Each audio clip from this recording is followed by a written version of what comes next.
Hoy quiero compartirles la plática que lleva como título Una iglesia relevante por naturaleza. Escuche, una iglesia relevante por naturaleza. Quiere decir, y muchos pueden buscar tener una iglesia relevante, que llame la atención, que se pueda ver, que se pueda notar. Y puede haber muchas razones que provoquen esto, pero la verdadera razón es que por naturaleza se produzca esto. Y esto es porque es la iglesia de Cristo y Cristo es relevante. Me acordé mientras estaba en la alabanza de una ocasión, estando yo estudiando los últimos años de la licenciatura en educación física. Estuve en la selección de fútbol de la Escuela Superior de Educación Física.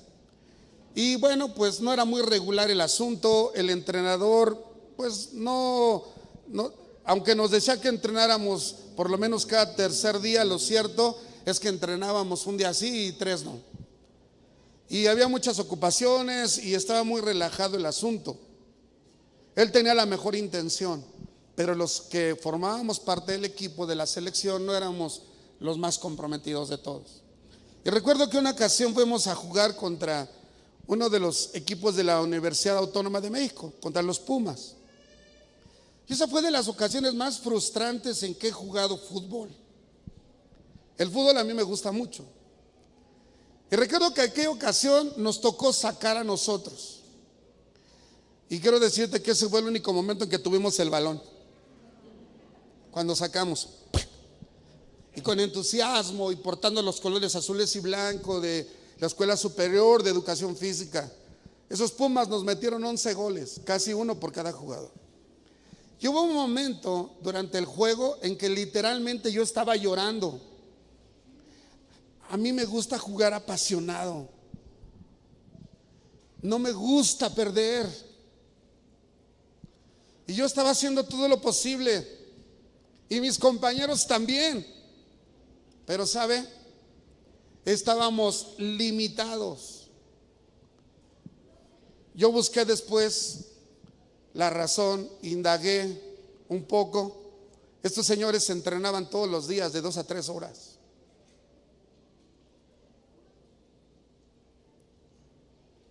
Es que hay que prepararse. Oigan, teníamos 2 piernas, todos los 22 que estábamos en el campo. 2 ojos, todos estábamos completos. Solamente que unos jugaban muy bien. Reciben el balón y hacen una perfecta recepción. Hacían un pase y el pase iba al jugador. Además con intención. Y marcaron 11 goles. Yo salí llorando y frustrado. ¿Alguna vez te ha pasado eso en tu vida? Yo quiero invitarte hoy a escuchar 3 cosas que durante el próximo año nos pueden ayudar, si los haces parte de tu vida, nos pueden ayudar a estar capacitados para responder el llamado que Dios nos ha hecho para hacer, escúcheme bien, iglesia, su voluntad y no tu voluntad. ¿Quieres escucharlas? Quiero pedirte que abras tu Biblia en el libro de Colosenses, capítulo número 1.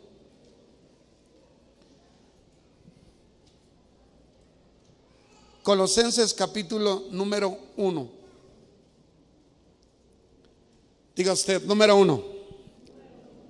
El más efectivo, es más efectivo quien más conoce a Dios. Hace ratito estaba escuchando a una de mis hermanas en la alabanza y decía acerca de que Dios trae paz cuando más lo necesitamos. Y recordé lo que dice Pedro en su segunda carta. En el capítulo 1 dice: gracia y paz os sean multiplicadas. ¿Cómo dije? ¿Qué? Gracia y paz os sean multiplicadas. La clave está en la siguiente palabra. La siguiente palabra dice: mediante el conocimiento de nuestro Señor Jesucristo. Si a veces tú y yo tenemos necesidad de gracia y de paz, ya sabes dónde recurrir. a conocer mucho más a nuestro Señor Jesucristo. Colosenses 1 del verso 9 al verso 14 dice así: por lo cual también nosotros desde el día en que lo oímos, dice Pablo, no cesamos de ¿qué? No cesamos de orar por vosotros. Ahora vea cuál es la razón de la oración, viene a continuación. No cesamos, quiere decir que estaban orando todo el tiempo. Fue Pablo quien escribió en otro lado: orad sin cesar. No limitados a un tiempo, a un día, no el día domingo, no solo el día de oración. No cesamos de orar por vosotros. Ahí viene, y pedir que seáis llenos del conocimiento de su voluntad. Diga conmigo, yo debo orar. Diga conmigo, yo debo orar por ser lleno del conocimiento de su voluntad, no de mi voluntad. Esa ya la conoces, tu voluntad ya la conoces. Y luego hasta dices que es santa. Ya te dije que no es santa. Tu santa voluntad. Pues yo voy a hacer mi santa voluntad. Y a veces no tenemos que decirlo, simplemente lo hacemos. Aquí la invitación es que oremos sin cesar, constantemente, por conocer la voluntad de Dios. ¿Está conmigo, iglesia? Y fíjate todo lo que se va a derivar. Fíjate todo lo que va a venir a partir de conocer la voluntad de Dios.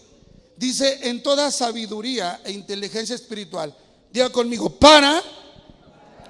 ahí viene, para que andéis como es digno del Señor. Cuando tú y yo conocemos la voluntad de Dios para nuestra vida, lo primero que va a pasar es que vamos a andar como es digno del Señor, y no como te imponga el último youtuber que estuviste oyendo,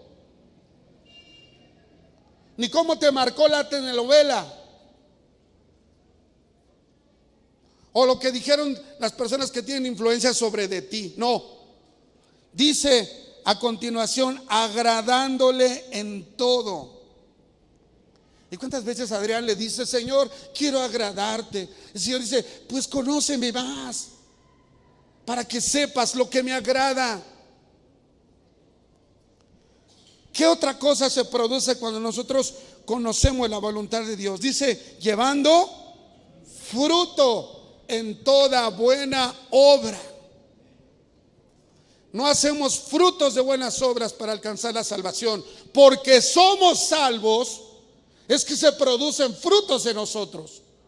Pero hay algo que va a activar la producción de los frutos, y es que tú y yo conozcamos la voluntad de Dios para nuestra vida. ¿Qué otra cosa viene como fruto también? Dice, creciendo en el conocimiento de Dios. Cuando nosotros conozcamos su voluntad, también vamos a conocer mucho más quién es Dios. Otra cosa que vendrá es que seremos fortalecidos con todo poder. No dice con un poco de poder, no dice con un determinado poder, dice con todo tipo de poder. Y cada una de las cosas que estoy diciendo está ligada. Es como un proceso. Conozco la voluntad de Dios y empiezan a sucederse esas cosas. Ando conforme a su voluntad, le agrado en todo, llevo fruto, produzco buenas obras, crezco en el conocimiento, soy fortalecido con poder. Y todo eso, dice, conforme a la potencia de su gloria. También producirá en nosotros paciencia y longanimidad. Y no solo eso, habrá gozo, diga conmigo gozo, dando gracias al Padre que nos hizo aptos. Escuche esto. Cuando nosotros podemos conocer la voluntad de Dios para nuestra vida y profundizamos en el conocimiento de quién es Él, podemos saber que Dios nos hizo ¿qué? Aptos para participar de la herencia de los santos. Ni éramos aptos, ni éramos dignos, pero Cristo nos ha hecho aptos y nos ha hecho dignos. Dice, el cual nos ha librado de la potestad de las tinieblas. Esa es la condición en que nosotros vivimos cuando estábamos sin Cristo, muertos sin delitos y pecados, siguiendo la corriente de este mundo, como hijos de ira y estando bajo la potestad de las tinieblas, de la maldad y del pecado. Pero vea lo que ha sucedido. Estando en esa condición, Cristo nos dio vida y nos trasladó al reino de su amado Hijo, en quien tenemos redención. Acuérdese usted que la palabra redención tiene que ver con pagar.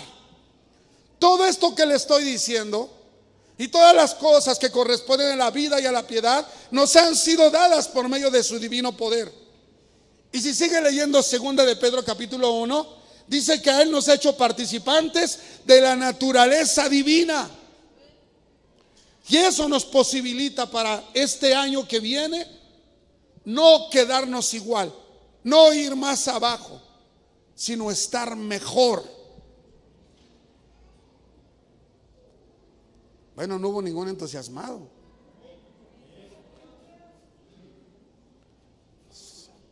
Es que yo estoy bien así.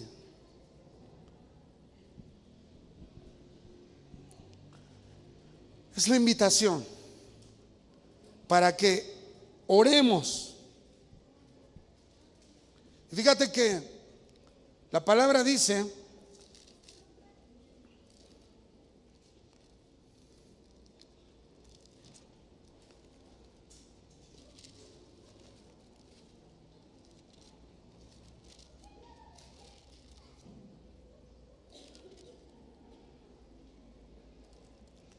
que nosotros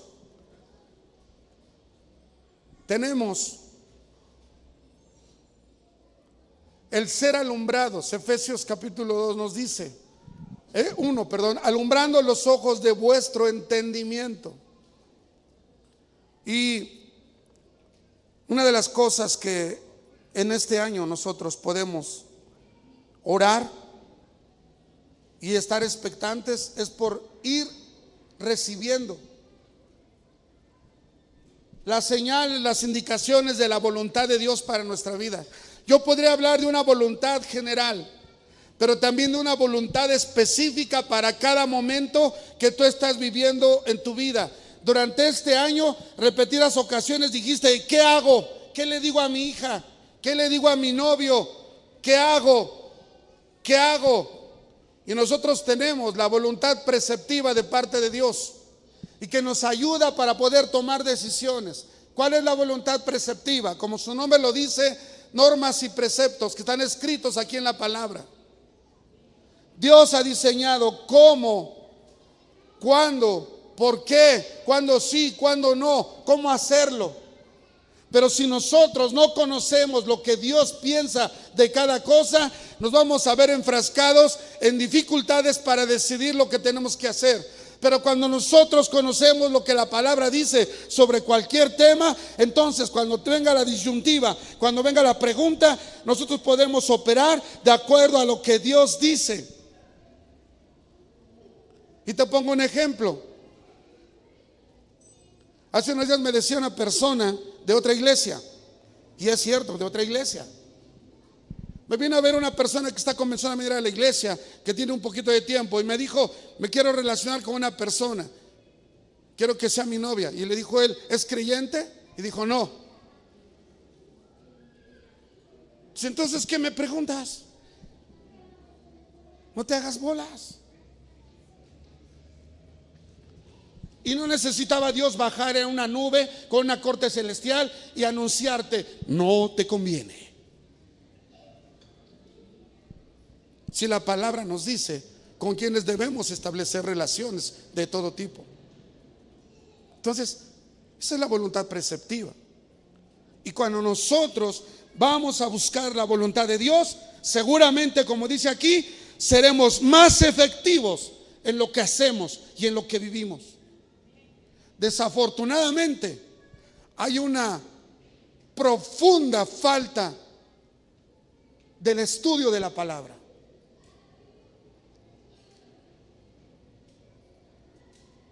Diga conmigo, número 2.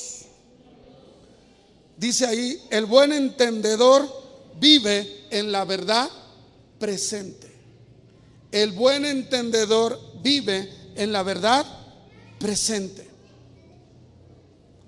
Vaya conmigo por favor a 2 de Pedro capítulo 1, verso número 12.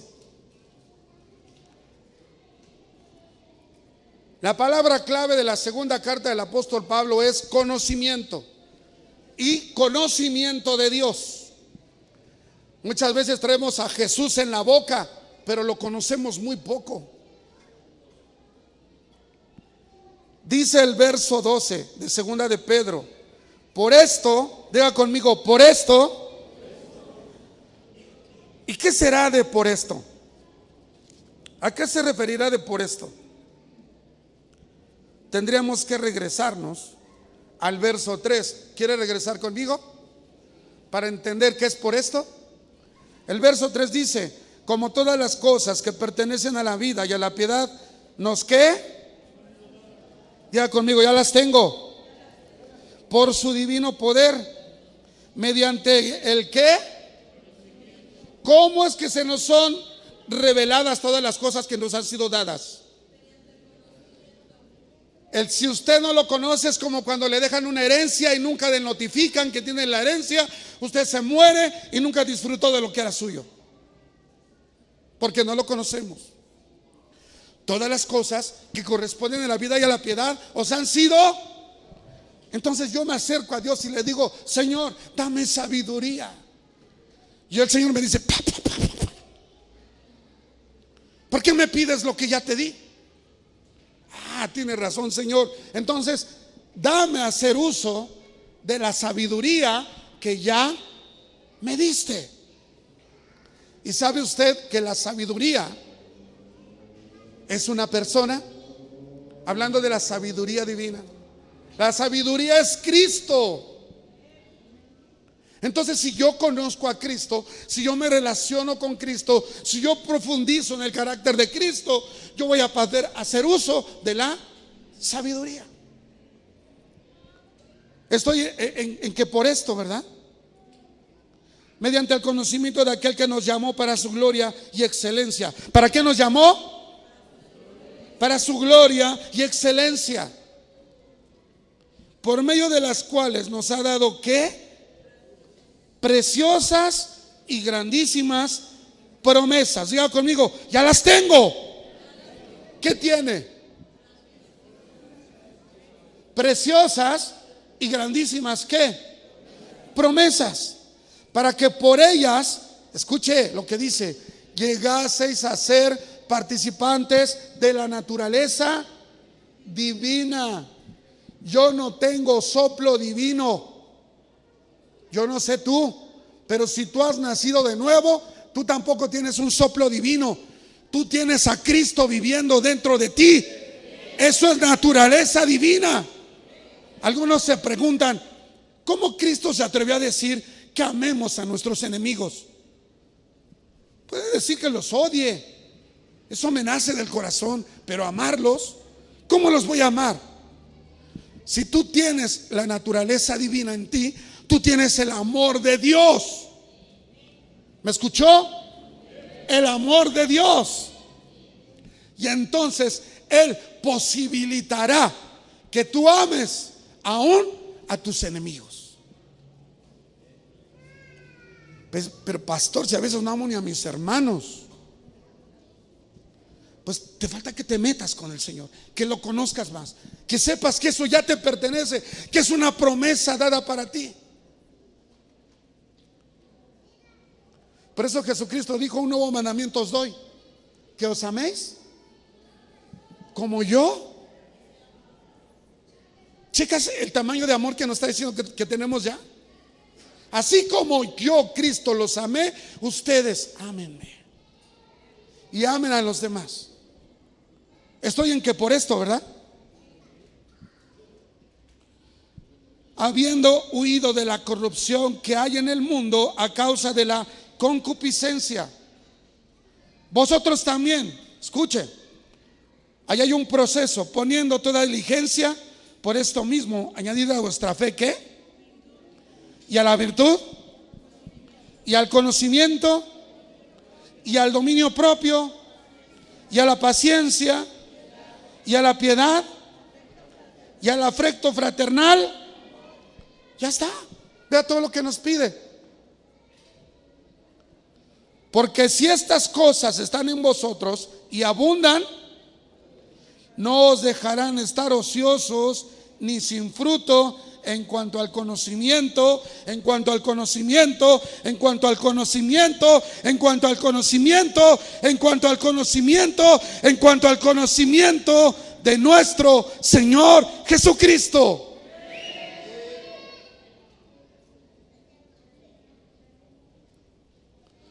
Pero el que no tiene estas cosas tiene la vista muy corta, es ciego, habiendo olvidado la purificación de sus antiguos pecados. Por lo cual, hermanos, tanto más procurad hacer firme vuestra vocación y elección, porque haciendo estas cosas no caeréis jamás. Porque de esta manera os será otorgada amplia y generosa entrada en el reino eterno de nuestro Señor y Salvador Jesucristo.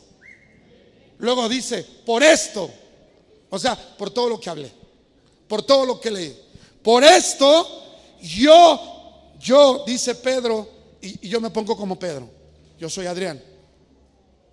Yo, Adrián, no dejaré de recordaros siempre estas cosas. ¿Cuándo? Los domingos. Siempre. Algunos toleran escucharme entre semana a través del WhatsApp. Pues ahí voy a estar. Ahí voy a estar. ¿Haciendo qué? Recordarles siempre estas cosas, aunque ya las sepáis. Está loco Pedro. ¿Para qué le recuerda lo que ya sabe? Somos hechos para estar escuchando todo el tiempo. Y es la manera en que se pueden hacer los surcos neuronales en nuestro cerebro, de tal manera que ya tengamos los preceptos y las normas, la forma de pensar de Dios. Y cuando alguien te diga, dime abuelita, ¿por qué? Tú vas a poder responder no como tu sabiduría, no como tu experiencia, sino como la palabra de Dios dice, porque tú conoces a Jesús, porque tú conoces el Padre, porque el Espíritu Santo es tu guía todos los días. No se va y viene. Él está contigo todos los días. Dice, y aunque vosotros la sepáis y estéis confirmados, ¿en qué? ¿Confirmados en qué? Dígalo conmigo, ¿confirmados en qué? Le he estado diciendo en estos días que la Biblia tiene muchas verdades bíblicas, pero que no todas están presentes. Le he mencionado una y se la voy a volver a mencionar, una o dos. Déjame decirle que el Señor Jesucristo, la noche que fue entregado, dijo, tomad, comed, ese es mi pan, que por vosotros es partido. Luego tomó la copa con el vino y bebió y se la dio a todos los demás y dijo, tomad, bebed, esta es mi sangre ¿del qué? Del nuevo pacto, que por vosotros es derramada. Diga conmigo, nuevo pacto. Nosotros estamos en el nuevo pacto. Jesucristo vino, se encarnó, Jesucristo murió, fue clavado en una cruz, Jesucristo resucitó, Jesucristo fue ascendido, Jesucristo se ha sentado en lugares celestiales y con Él estamos nosotros. Y entonces el apóstol Pablo, que es un judío, aunque nació en lo que hoy es Turquía, en Tarso, y que había sido criado en la ley judía, en la religión judía, y que estuvo con uno de los maestros más prominentes, Gamaliel, judío, y que era fariseo de la secta más ortodoxa y recalcitrante, le escribe a la iglesia de Galacia y les dice: ¿por qué, si Cristo los libertó, ustedes vuelven a estar sujetos a la esclavitud de la ley? ¿Por qué? Había unos cristianos que eran judíos y mandaban a los que no eran judíos que cuando Cristo estuviera en sus vidas se circuncidaran el prepucio. Y Pablo les decía: a ver, ese pacto hecho con Moisés ya quedó atrás. Ahora hay un nuevo pacto. Ustedes, si quieren circuncidarse, córtense todo, no solo el prepucio. Así les dijo: mutílense. Pero ustedes ya no necesitan circuncidarse el prepucio, están circuncidados en el corazón. La circuncisión era un acto que simbolizaba que pertenecías a un pueblo. Entonces, cuando Pablo dice están circuncidados del corazón, es porque vio estas palabras del nuevo pacto. Ahí tengo un pasaje que es el libro de los Hebreos, en el capítulo número 8. Estoy terminando, no se me desespere. ¿O ya se desesperó?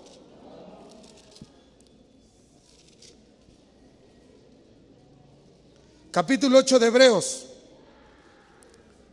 verso número 8. Dice así: porque reprendiéndolos dice, y va a citar un pasaje que está en Jeremías 31, del 31 al 34. He aquí vienen días. ¿Quién dice? ¿Quién dice? Dígame, iglesia. Me espero a que vaya a su Biblia, porque a lo mejor dice no está en la Biblia. Hebreos 8. Si ya llegó, diga ya llegué. Verso 8. He aquí vienen días, dice el Señor, en que estableceré en la casa de Israel y en la casa de Judá, ¿qué? Un nuevo pacto, no como el pacto que hice con sus padres el día que los tomé de la mano para sacarlos de la tierra de Egipto, porque ellos no permanecieron en mi pacto y yo me desentendí de ellos, dice el Señor. Está hablando del pacto que hizo con Moisés. Verso 10, por lo cual este es el pacto. Diga conmigo, este es el pacto. Ya está hablando del nuevo pacto y dice que haré con la casa de Israel. Después de aquellos días, dice el Señor, pondré mis leyes en la mente de ellos. En el caso de Moisés, ¿dónde había sido puesta la ley? En unas tablas de piedra. Y ahora les dice que la va a poner, dice así: después de aquellos días pondré mis leyes en la mente de ellos y sobre su corazón las escribiré y seré a ellos por Dios. Y ellos me serán a mí por pueblo. Y ninguno enseñará a su prójimo, ni ninguno a su hermano, diciendo, conoce al Señor. ¿Por qué? Todos me conocerán, desde el menor hasta el mayor de ellos, porque seré propicio a sus injusticias y nunca más me acordaré de sus pecados, de sus iniquidades, dice el Señor. Yo celebraría al Señor. Oiga, lo que escuchamos de Susana y de Samantha en cuanto a lo que Dios hizo en su vida, más allá de su salud, ¿no suena a lo que estoy leyendo? ¿No suena a que quitó el rencor, la falta de perdón, el enojo? No habla de todo eso. Y lo maravilloso es que aquí es el Espíritu Santo el que está obrando. Porque aunque nadie se coloque a tu lado para poder mentorearte, para poder discipularte, para poder ayudarte, el Espíritu Santo opera. Pero qué bueno que tú y yo sigamos el mandato del Señor de ir y hacer discípulos. Por eso en esta iglesia creemos en el discipulado personal y practicamos el cimentando la casa, el nueva vida en Cristo. Y por eso nos damos a la tarea de insistir con las personas, que nos dejen trabajar con ellas, que estudiemos lo que Dios dice al respecto de ellos, de sus vidas y de lo que Él quiere, para que la voluntad de Dios se cumpla. Dice el verso 13, al decir nuevo pacto, ¿qué pasó con el viejo? Ha dado por viejo al primero, y lo que se da por viejo y se envejece está próximo ¿a qué? A desaparecer.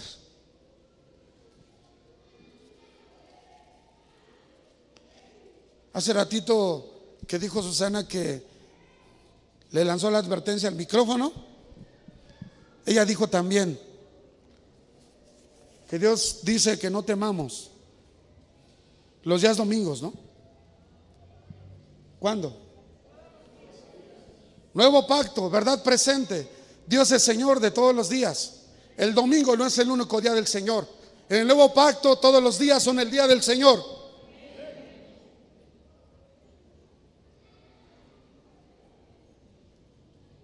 No necesito circuncidarme. Hermano, cuando yo era niño, hace muchos años, tenía la costumbre en la iglesia, que creo que se puede retomar o la están tomando los maestros, de que los niños aprendiéramos un texto. Y yo me grabé muchos textos, pero los primeros textos que me grabé son los que estaban pegados en mi casa. O sea, ¿qué tiene colgado en su casa? Su hijo, ¿qué tiene colgado en su cuarto? Un póster de algún artista, un deportista. Está bien, pero ¿por qué no les colgamos textos? ¿Y por qué no les enseñamos textos? Yo me acuerdo que esos eran los textos que me sabía. Pero para mí, y fui criado de alguna manera de esa forma, los días del Señor eran el día domingo. Y era cuando tenía que aprenderme un texto. Y muchas cosas eran solamente ciertos días. Hoy he entendido que Dios es el Señor de todos los días, de todas las horas, de todos los lugares.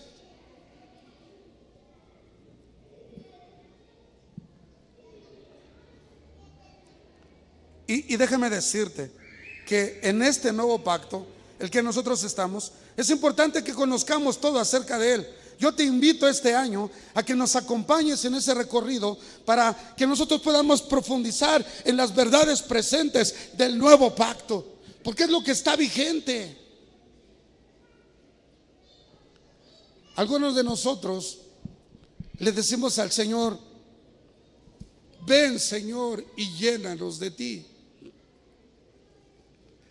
Y la expresión es muy bonita, pero niega una realidad. Y esa realidad puede estar implantada en tu mente. El Señor no viene y se mete y se sale. Él está permanentemente en nosotros. Pero si tú le dices que venga, es que probablemente, como dicen algunos, en tu subconsciente tú piensas que se va. Y eso te puede facilitar pecar. O eso te puede facilitar el sentirte ausente de Dios, o que Él está ausente de ti.